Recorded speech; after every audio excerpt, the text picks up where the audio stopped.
नमस्कार छात्रों, स्वागत है आपका आपकी संस्कृत कक्षा संस्कृत विद सीखे में।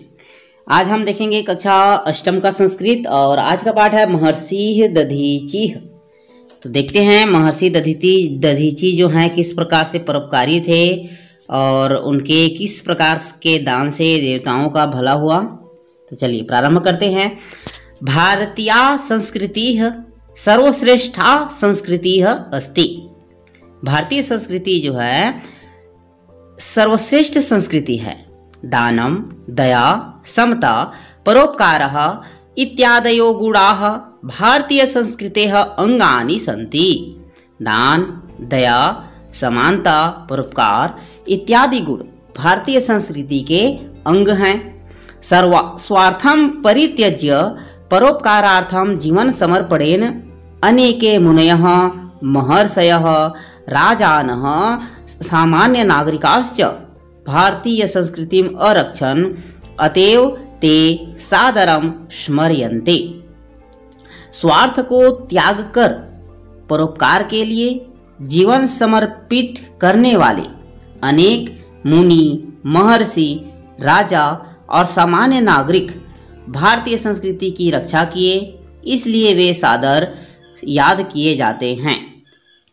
अतिथि रक्षायै करस्थं स्थालं प्रयच्छन् राजर्षि रन्तिदेवः कपोत रक्षायै स्वदेहमासं ददानो महाराजः शिविः देवरक्षायै स्वशरीरस्य अस्थीनि प्रयच्छन् महर्षि दधीचीस्। एतादृशाः एवं श्रद्धेयाः स्मरणीयाः महापुरुषाः सन्ति। अतिथि रक्षा के लिए करस्थम स्थालम अर्थात अपने हाथ को, अपने कर को थाली में प्रदान करने वाले राजर्षि रंतिदेव। जो रंतिदेव नामक जो राजा थे, उन्होंने अतिथि की रक्षा के लिए अपना हाथ क्या में रख दिया? थाल में प्रदान कर दिया। कपोत रक्षायै स्वदेहमासं ददानो। कबूतर की रक्षा करने के लिए अपने शरीर के मांस को देने वाले महाराज शिवी और देवताओं की रक्षा के लिए अपने शरीर की अस्थियों को देने वाले महर्षि दधीची इस प्रकार से श्रद्धेय स्मरणीय महापुरुष हैं। एतादृशाः एवं श्रद्धेयाः स्मरणीयाः महापुरुषाः सन्ति। आगे देखते हैं। महर्षि दधीचेः नाम सर्वेषु परोपकारेषु महापुरुषेषु अग्रगण्यः मन्यन्ते। महर्षि दधीची का नाम सभी परोपकारी महापुरुषों में अग्रगण्य अर्थात सर्वप्रथम माना जाता है। क्यों माना जाता है तो उसी को देखेंगे। देवराजेन्द्रस्य परीक्षायाम उत्तीर्णो रन्तिदेवः शिवश्च उभौ अपि अन्ते देहवन्तौ जीवितौ आस्ताम्।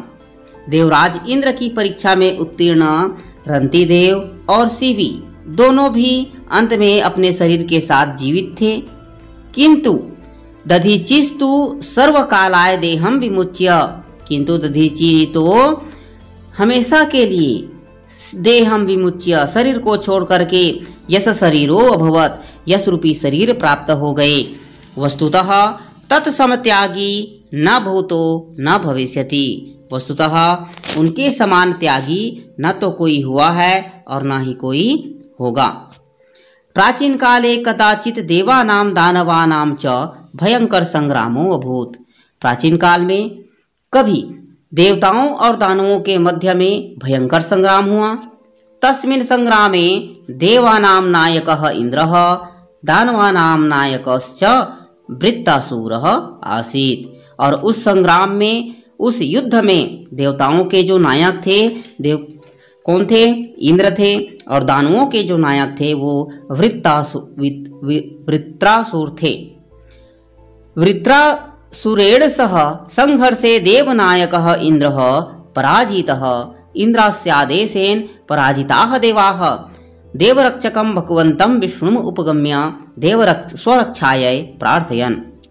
वृत्रासुर के साथ संघर्ष में देवताओं के नायक इंद्र पराजित हार गए और इंद्र के आदेश से पराजित देवतागण देवताओं के रक्षक भगवान विष्णु के पास जाकर के अपने रक्षा के लिए प्रार्थना किए। प्रार्थनाम श्रुत्वा प्रसन्नो भगवान विष्णु अब्रवीत। प्रार्थना को सुन करके भगवान विष्णु बोले, यत वर ब्रुवत देवाः अब्रुवन। मतलब जब सभी देवतागण पराजित होकर के इंद्र के आदेश से कहाँ गए, भगवान विष्णु जी के पास गए। वहां जाकर के उन्होंने अपने क्या किया, पास जाकर के स्वरक्षाय प्रार्थयन, अपने रक्षा के लिए प्रार्थना किए। प्रार्थनाम श्रुत्वा भगवान विष्णु, प्रार्थना को सुन करके भगवान विष्णु बोले कि जो वर चाहिए बोलो। तो देवतागण बोले, भगवान दानवा नाम नायको वृत्रासुरः देवराजस्य इंद्रस्य सकलाम देवसेनां पराजयत स दानवराजो अस्माकं सर्वाणि शस्त्राणि अपि अनश्यत।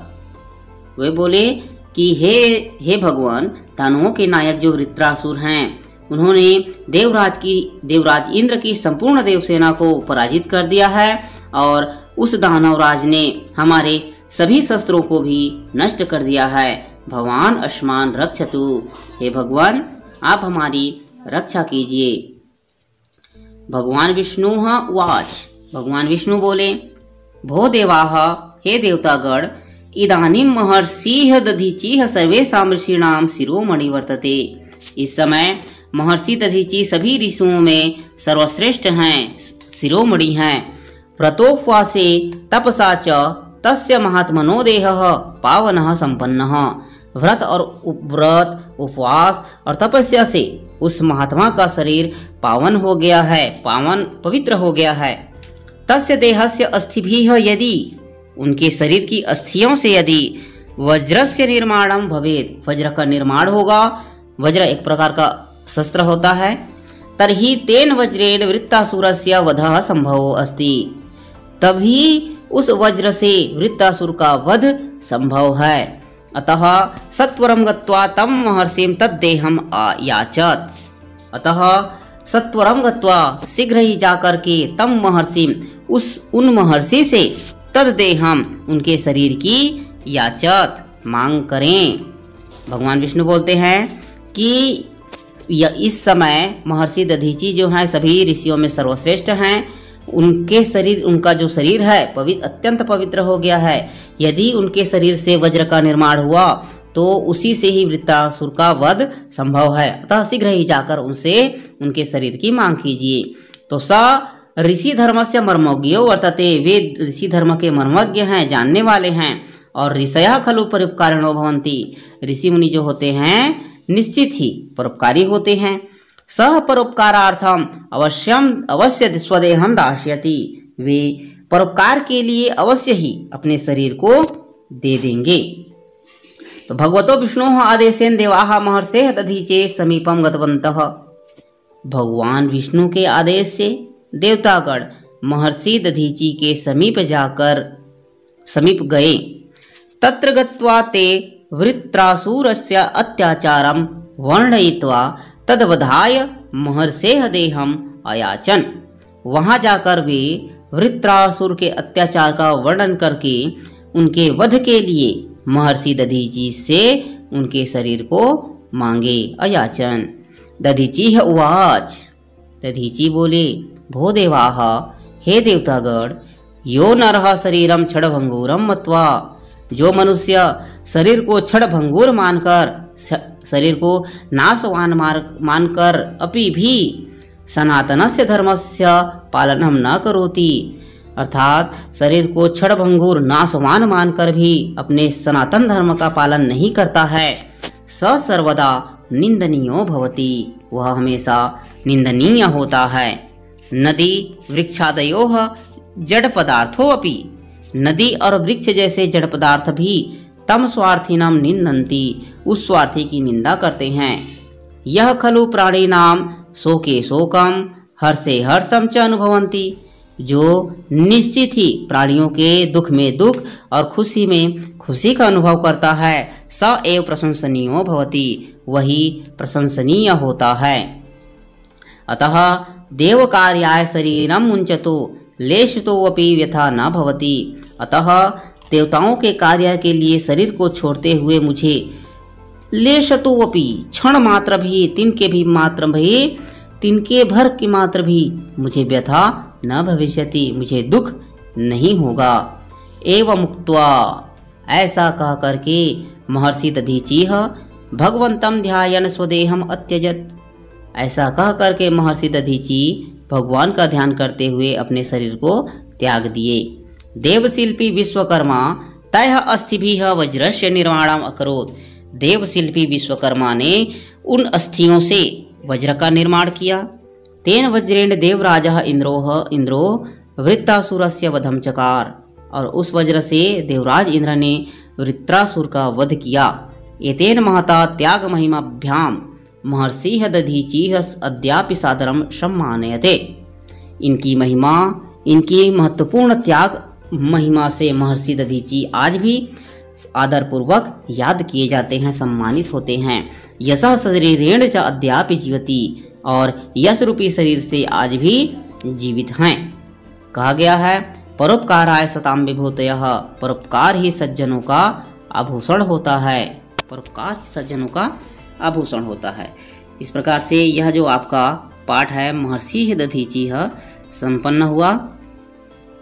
वीडियो अंत तक देखने के लिए धन्यवाद। और चैनल में नए हैं तो चैनल को सब्सक्राइब कर लीजिए, लाइक कीजिए, दोस्तों के साथ शेयर कीजिए। धन्यवाद। मिलते हैं अगले वीडियो।